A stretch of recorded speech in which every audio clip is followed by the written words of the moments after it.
Майкл Джордан 1963 жылы 17 ақпанда Бруклин, Нью-Йорк қаласында дүниеге келген. Америкалық баскетболшы, НБА-ның бұрынғы ойыншысы, ойында шабуылдаушы, қорғаушы позициясында өнер көрсетті. 1980-1990 жылдары бүкіл әлемде оболы НБА мен баскетболды кеңінен насихаттау жолында Джорданның үлесі орасан зор болды. Өз еңбек жолын 1982-1984 жылдары Солтүстік Каролина университетінің баскетбол командасында ойнаумен бастаған.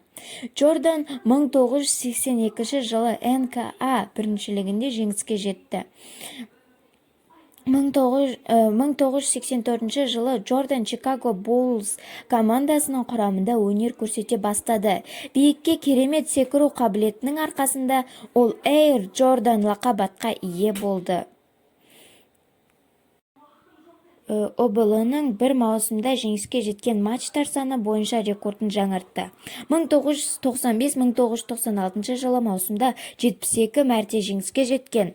1999 жылы Джордан тағы да баскетболмен қоштаспақ болды.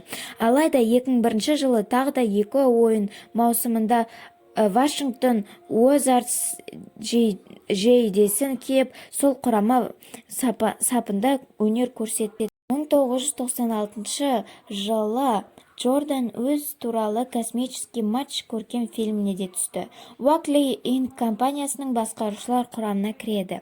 Бүгінгі таңда Шарлотт Бобкетс командасының иесі болып табылады. Осылайша Майкл Джордан оболы клубын иеленген тұңғыш ойыншы.